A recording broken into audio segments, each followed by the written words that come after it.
Hello, this is Monica Reinagel, and you're listening to the Nutrition Diva podcast. Thanks for tuning in. A recent survey conducted by the International Food Information Council found that 8 out of 10 consumers feels that there's too much conflicting advice about what foods they should eat or not eat, and many find that this conflicting information makes them doubt their food choices.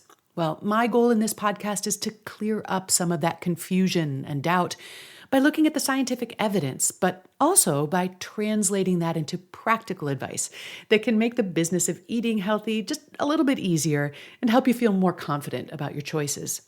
This week, we're talking about sulfites in wine, a topic where there's a lot of confusing and inaccurate information swirling around.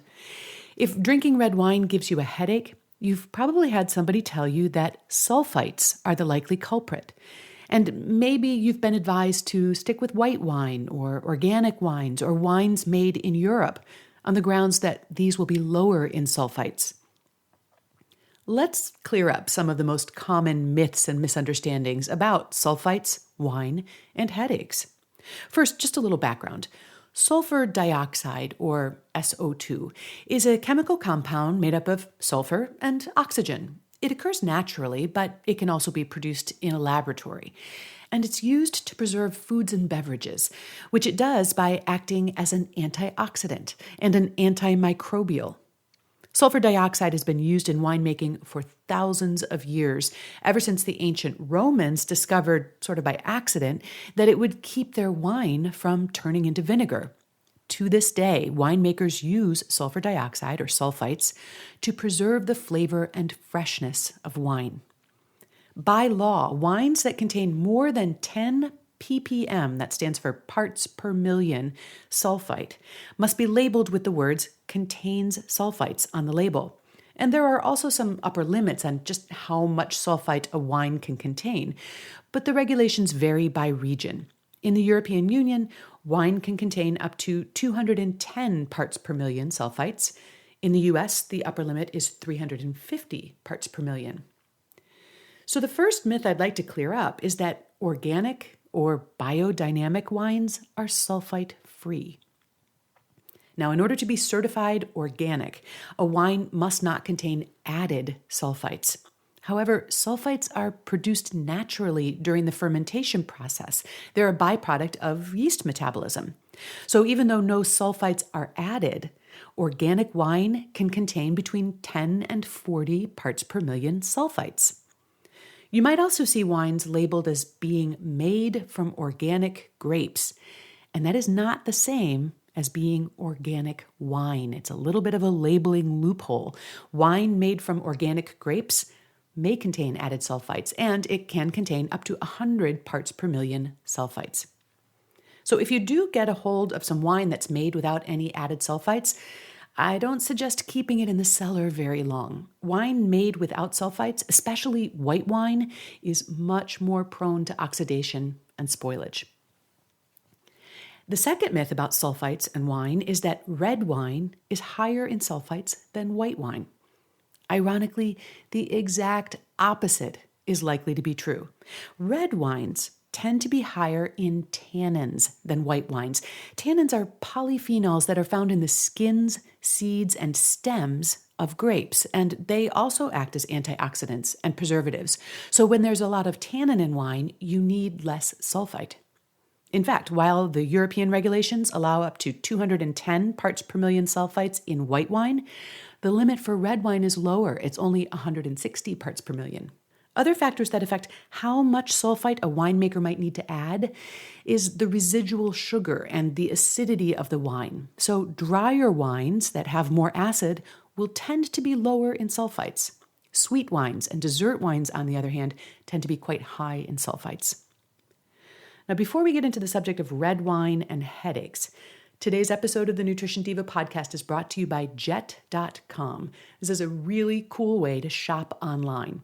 The fun thing about shopping on Jet.com is that you can watch your prices drop as you shop, because the more you add to your cart, the more you save. There's free shipping on orders over $35, and you get free returns within 30 days.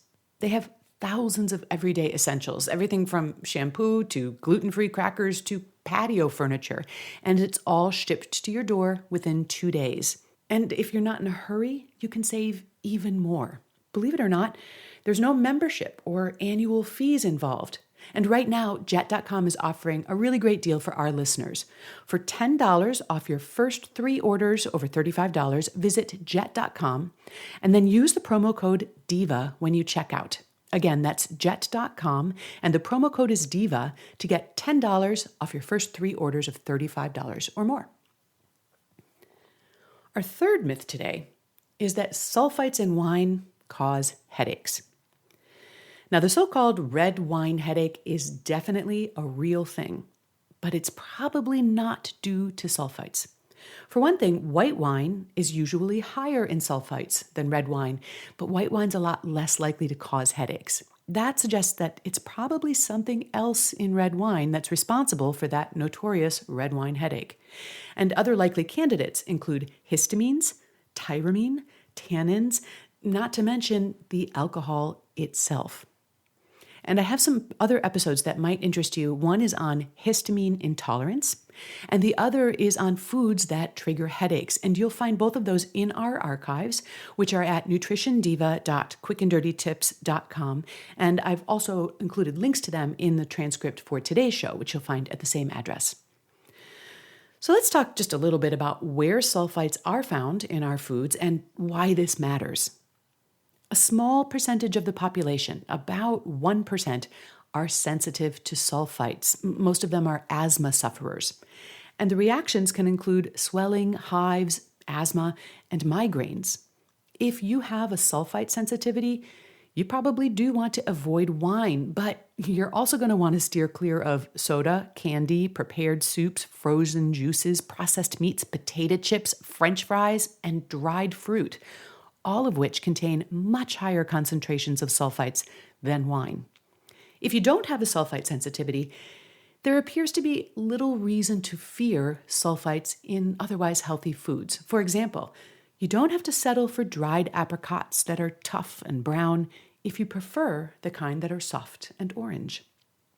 I hope that clears up some of the myths and misunderstandings about sulfites, wine, and headaches.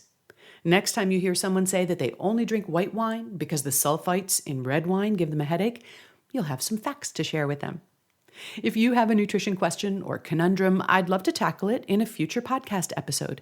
You can send me an email at nutrition@quickanddirtytips.com or post it on the Nutrition Diva Facebook page, where we discuss each week's episode along with the day's nutrition news and whatever other nutrition-related topics are on your mind.